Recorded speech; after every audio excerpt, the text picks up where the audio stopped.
Let's rewind to 2001. A young manga artist named Tite Kubo submitted Bleach to Weekly Shonen Jump. His initial concept was a story about a soul reaper in a kimono wielding a giant sword. But here's the twist. Kubo's draft was rejected twice. Editors found it too dark and unconventional for mainstream shonen. They wanted something lighter, more in line with the upbeat tone of One Piece or Naruto. Yet Kubo persisted, refining his vision until Bleach debuted in August 2001, blending supernatural action with a modern aesthetic. The manga's early chapters introduced Ichigo Kurosaki, a hot-headed high schooler with the ability to see ghosts. When Rukia Kuchiki, a soul reaper, transfers her powers to him to save his family from a hollow, Ichigo's life changes forever. This premise ordinary boy thrust into an extraordinary world wasn't new, but Kubo's execution was. The series exploded in popularity, becoming part of the legendary Big Three, alongside Naruto and One Piece. But Bleach's journey wasn't smooth. Let's dive into its turbulent history, revival, and why it remains a cultural titan. Bleach's first major arc, Soul Society, is often hailed as one of shonen's greatest achievements. Ichigo's mission to rescue Rukia from execution showcased Kubo's knack for tension, intricate battles, and moral complexity. The arc's climax, Aizen's betrayal, left fans stunned, cementing Sosuke Aizen as anime's ultimate mastermind.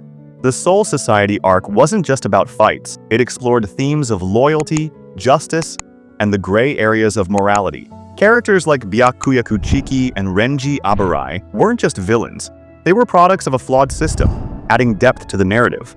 Post-Soul Society, Bleach faced creative fatigue. Filler arcs plagued the anime, and Kubo's health declined under relentless deadlines. The Hueco Mundo arc, while visually stunning, felt repetitive to some fans. The Arrancar saga introduced iconic villains like Grimmjow and Ulquiorra, but the pacing dragged, and the anime's filler episodes, like the infamous Bount arc, what the fuck is this? Alienated viewers. By 2012, ratings dropped and Studio Pierrot canceled the anime mid-arc, leaving the manga's final 1,000-year blood war unadapted. Factors like the 2011 Tohoku earthquake strained Japan's economy, further impacting production. 8.9 magnitude. Now we know that's a big number. It was the 5th largest earthquake in history. But you can only really understand the enormity when you see these pictures. An earthquake so strong it literally shifted the Earth's axis by about 25 centimeters. It all started at the epicenter near Sendai, 230 miles northeast of Tokyo. Shockwaves that gave birth to a massive tsunami that started 35 minutes later, Saigai, the Japanese word for disaster. Fans were heartbroken. Bleach seemed lost to history. For 10 years, fans clamored for closure. Petitions, fan projects, and social media campaigns kept the flame alive. Finally, in 2020, Bleach 1,000-Year Blood War was announced, a modern adaptation of the manga's final arc. Why now? Streaming platforms like Hulu and Disney revolutionized anime accessibility, while Kubo's regained creative control ensured a faithful, visually stunning finale. Studio Pierrot pulled no punches. 1,000-Year Blood War's animation is goated. Fluid fight scenes, haunting visuals, Quincy shadows devouring souls, and a darker tone aligning with Kubo's original vision. The Bankai reveals, like Yamamoto's Zanka no Tachi, broke the internet. Because I intend to crush your flesh, blood, soul, and sword until there is nothing left of them! This dryness in my throat. My lips are cracking. Uh-oh. This can only mean He's using it. So much for using my Hyorin Maru. You've noticed, right? Bankai! Zanka no Tachi! Proving Bleach's enduring height, the arc's emotional weight. Ichigo's confrontation with Juhabaha, the Soul Society's near destruction, resonated deeply with fans. 1,000-Year Blood War arc wasn't just a comeback. It was a statement that Bleach is timeless.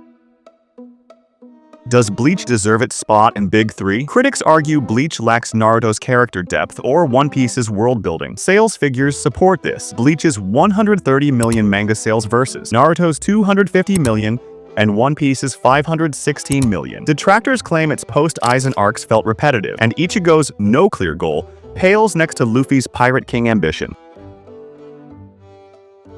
Here's why the hate is misplaced. Cultural impact. Bleach redefined shonen's aesthetic. Its cool factor, sleek uniforms, zanpakuto designs, and gothic horror inspired Jujutsu Kaisen, Chainsaw Man, and Demon Slayer. Even Demon Slayer's creator cited Bleach as a key influence. The Big Three term reflects the 2000s era, when these three dominated Shonen Jump. Unlike Naruto or Luffy, Ichigo's goal isn't grandeur, it's protection. His trauma, losing his mother, hybrid heritage, and struggle to accept his power make him relatable. His arc isn't about ambition, it's about identity. 私を心の底から憎めるか。そんなものは私には届かない。そんなもので何も守れはしない。Sasuke Aizen isn't just powerful, he's a psychological enigma. His philosophy challenges the Soul Society's corrupt hierarchy, asking, what is justice in a broken system? His famous line, "Since when were you under the impression I wasn't using Kyoka Suigetsu?" redefined betrayal in anime. Aizen's god complex and manipulation of everyone, even viewers, with his calculating intellect, godlike ambition, and penchant for orchestrated betrayal, has left a lasting imprint on anime antagonists. While direct inspirations are rarely confirmed, several villains echo his traits. Muzan Kibutsuji, though more overtly monstrous, mirrors Aizen's control over subordinates and desire to transcend his limitations. Johan, the god of high school, embodies a similar deceptive charm and grand scheme to reshape reality, while Makishima Shogo, Psychopaths, channels Aizen's philosophical disdain for societal order. These characters reflect Aizen's legacy of combining intellect with existential menace. As for broader Bleach influences, the series' Soul Reaper, aesthetic, and supernatural hierarchy have inspired archetypes in later works. Black Clover's Yami Sukahiro, a gruff katana-wielding outsider, evokes Ichigo's hybrid heroism. The noble, ice-wielding Toshiro Hitsugaya finds echoes in Fire Force's Arthur Boyle, whose delusional knight persona and elemental swordsmanship feel reminiscent of Bleach's Zanpakuto mechanics. Even My Hero Academia's Shoto Todoroki, with his dual elemental heritage, taps into the duality of Bleach's soul-based powers. While not direct copies, these characters reflect Bleach's enduring impact on shonen tropes, from weaponized spirits to brooding anti-heroes navigating supernatural bureaucracies.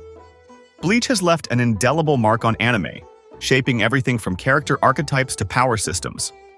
One of its most enduring contributions is the concept of organizational hierarchies, exemplified by the Gote, 13's captain and lieutenant structure. This system of ranked specialized fighters has been mirrored in series like Black Clover, where the Magic Knight squads reflect Bleach's emphasis on teamwork and leadership.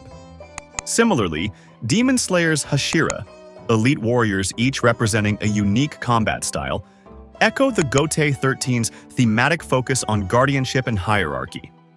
These groups not only drive narrative progression but also provide a framework for rivalries, mentorship, and character development, much like the dynamics between Ichigo and his Soul Reaper allies. The Espada, Aizen's elite hollow lieutenants, set a template for antagonist factions in later series. Demon Slayer's Upper Moons, Muzan Kibutsuji's top-ranked demons, replicate the Espada's numbered hierarchy, tragic backstories, and distinct supernatural abilities. Both groups serve as benchmarks for protagonists, challenging them to grow stronger while embodying twisted philosophies tied to their power.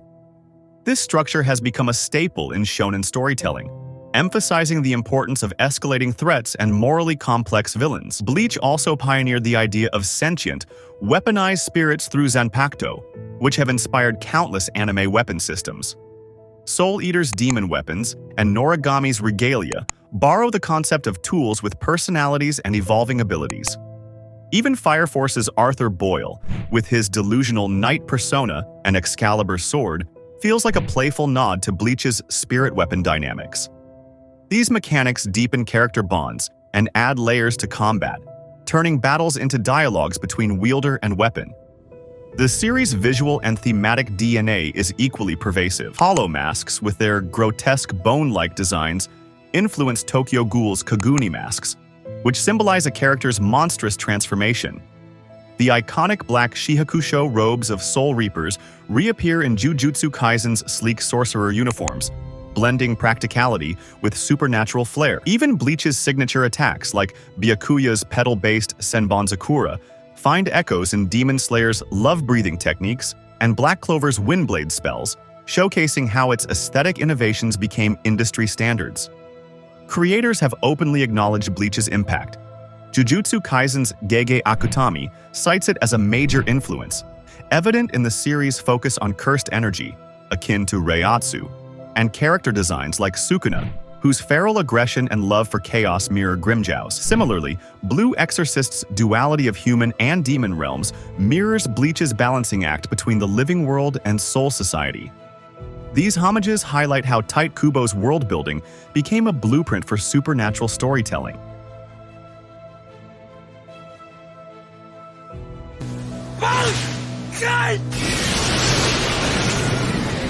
The Bankai trope, unlocking a weapon's ultimate form, has become a shonen staple, inspiring power-ups like My Hero Academia's quirk evolutions and Black Clover's spirit dive. Notably, Jujutsu Kaisen's domain expansion draws clear parallels to Bankai. Both are ultimate techniques that manifest a personalized, reality-altering realm, amplifying the user's abilities to godlike levels. While domain expansions focus on cursed energy and rule-based territories, the core idea of a climactic, environment-shifting power mirrors Bankai's transformative impact on battles. This mechanic reinforces Bleach's legacy of redefining combat through imaginative, high-stakes upgrades.